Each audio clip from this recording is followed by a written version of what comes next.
মরম তোকে নিয়ে কিছু বলতে চাই। আর মরম এখন বানাচ্ছে হচ্ছে চা কড়া করে। মরমা আমি মরমাকে গাইজ জিজ্ঞাসা করেছি যে মরমার জন্মদিন মরমা আমার কাছ দিয়ে কি নেবে। ও আমাকে বলেছে আমার জন্য কিচ্ছু আনতে হবে না, কোনো কেক আনতে হবে না, কিচ্ছু না। আর আমি এই কথাটা শুনে যদি চুপ করে থাকি, 31 তারিখ থেকে পরের বছর কত তারিখ অবধি, ও সরি 2 তারিখ থেকে পরের বছর 31 তারিখ পর্যন্ত মরমা আমাকে 31 না 30 হয়, 30 জুন হয়, 30 মাস শেষ, মানে যাই হোক 30 তারিখ থেকে পরের বছরের, সরি আমি পাগল পেয়েছি গাইস, 2 তারিখ থেকে পরের বছর 30 জুন ইয়েস পর্যন্ত। ইয়েস যেটা মরমা বললো সেটাই। ঠিক আছে, এই তারিখ পর্যন্ত মনোরমা আমাকে কি কি বলবে, মানে আমার কান দিয়ে রক্ত বেরিয়ে যাবে। 1 বছর ও আমি ও আমার সাথে ঝগড়া হয়েছিল বলে আমি ওর বাড়ি ওখানে যাইনি, মানে ওকে কোনো কিছু মানে ঝগড়া হয়েছিল আমি যাইনি জন্মদিনে। তার জন্য আমাকে ও কী কী কথা শুনিয়েছে। পরের দিন একটা ছাগল কাটলে যেরকম মানুষ কাঁদে সেরকম কাঁদছিল।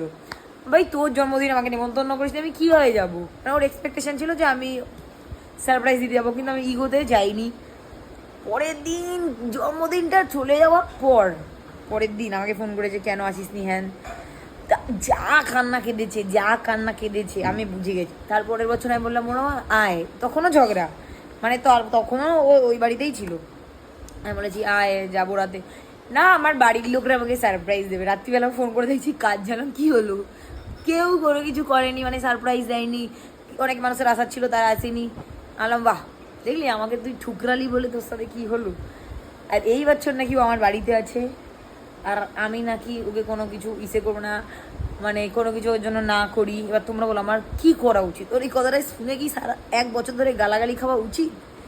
তারপরেও এখন কি বলবে, আগে তুই কাজ করতিস না, তুই বাচ্চা ছিলিস, ঠিক আছে এখন তো তুই করিস, তাহলে তুই কেন এই মানে আমার জন্য করতে পারবি না? এখন সবার জন্য তোমার সময় আছে, মানে যা যা বলার সব বলবে। আর এখন আমাদেরকে কি বলছে, তুই করিস না, তুই কিছু করিস না, আমার কিচ্ছু লাগবে না।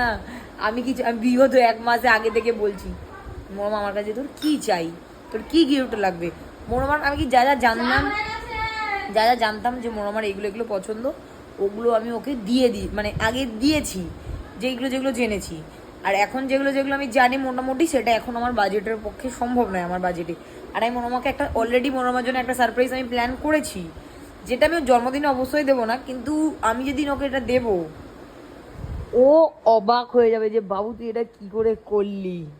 যেটা ওর অনেক দিনের স্বপ্ন, আমি অবশ্যই এটা পূরণ করবো, আমি ওটা শুনে রেখেছি।